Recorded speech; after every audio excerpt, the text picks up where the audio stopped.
What's up, Rad family? Welcome back to the channel. I'm Rad, back with another video. And today we're going to talk about the 80s and early 90s spring breaks that were absolutely epic.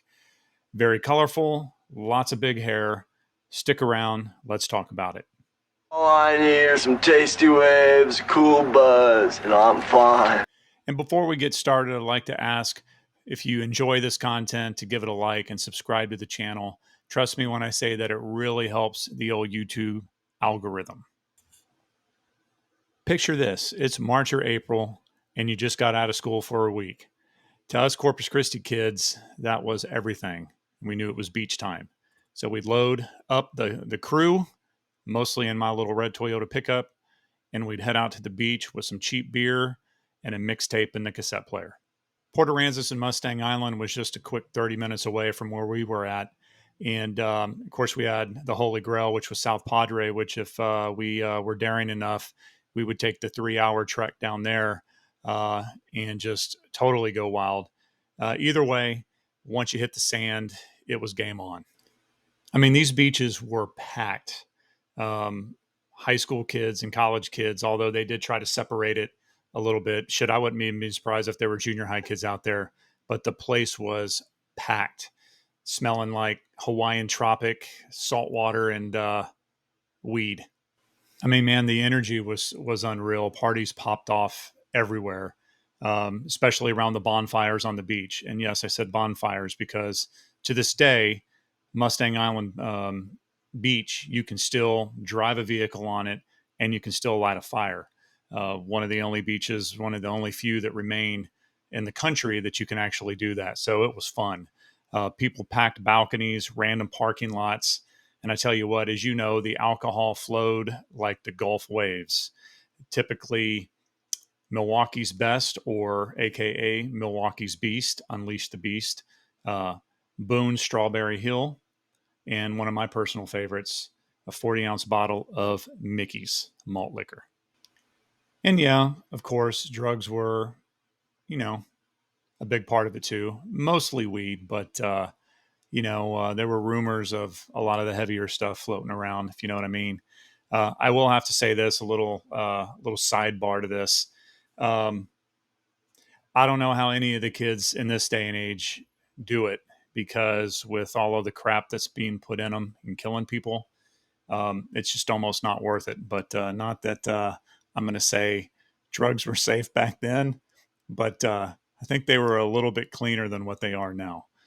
Another side note too, what makes spring break back then so great is that we didn't have cell phones to record stuff. Now, we did have stuff like this, right? But who's going to want to carry this around on the beach all day long? Now, some people did, mainly from their hotel rooms or from their cars, videotaping people cruising down the boulevard or whatever. But we got away with a lot of shit because it wasn't put on tape, and we didn't have to worry about being filmed or recorded when we were doing that. Now, I'm not saying it was all smooth sailing. When the drugs and alcohol are involved, somebody drinks too much, throws up somewhere where they shouldn't throw up. Girls crying because they get what's that word? They get you get the angry drunks and you get the emotional drunks. And then, of course, you get the angry guy drunks that decide to fight each other and fists start flying. But, most of the time, you just kind of took it in stride. Crazy stuff happened. People got hurt. I even know somebody who fell off of a balcony, and he's watching this video. But, again, we'd shrug a lot of it off, find some hot chick, be dancing with her in a crop top, and just rolled with the punches. Now, of course, we can't talk spring break without talking about the fashion. 80s and 90s spring break was like a runway when it came to fashion, right?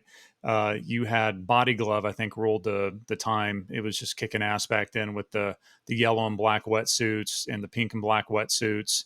You had Hang Ten, you had Quicksilver, you had Hurley, and you had Ocean Pacific, or OP back then. And then, of course, you had Stussy if you wanted to bring a little of that little streetwear edge to the beach. And then if you were cheap like me, you'd roll up in some Bugle Boy because they rock their shit well as well. And of course, you had to accessorize back then. First accessory was your tan. How dark was it, and how white were your tan lines? And number two is today's video affiliate partner, Freestyle Watches. These watches were everywhere down there because number one, they were water resistant. They had super badass colors. So, in other words, they were loud just like us. You'd be partying, you check the time, realize it's 2 a.m., and you just keep partying anyway. Because, I mean, that's what spring break's all about. No limits, no curfews, just pure freedom.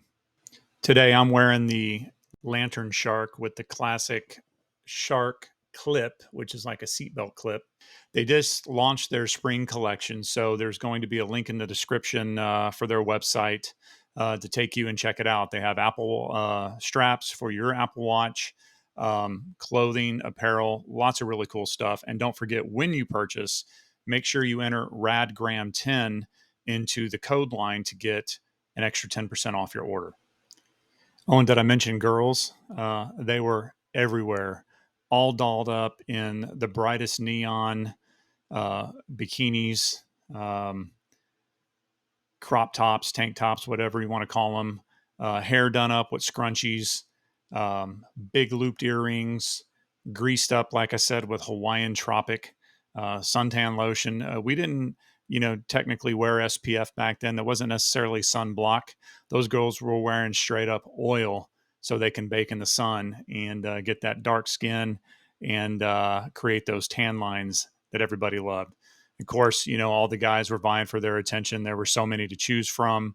Lots of dudes just flexing, trying to show off a bit. But, you know, spring break hookups is what it was all about, right? Our little spring flings. And then on top of that, you had the camaraderie from people that you did meet that you didn't know before. Again, if you took a phone number down, it was you had to have a pen and paper to write it down. Other than that, you weren't going to talk to him again, and unless you saw him at the beach next year.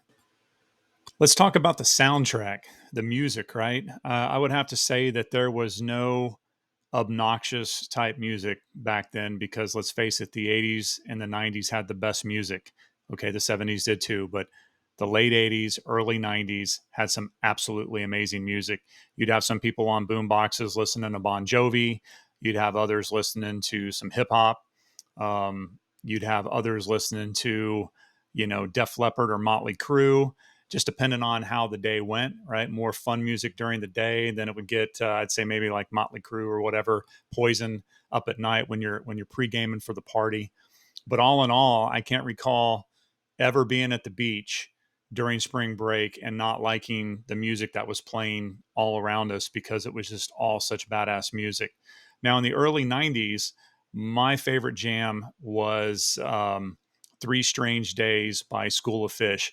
I don't know what it is about that song, but every time I hear it, it takes me right back to spring break in the early 90s. I absolutely love that song. If you don't remember it, School of Fish, Three Strange Days, go look it up and take a listen. And I'd say leading into the nighttime, it's hard to think that they can get a little crazier, but I remember swimming pools at the hotels turning into mosh pits, uh, wet t-shirt contests. You guys remember those?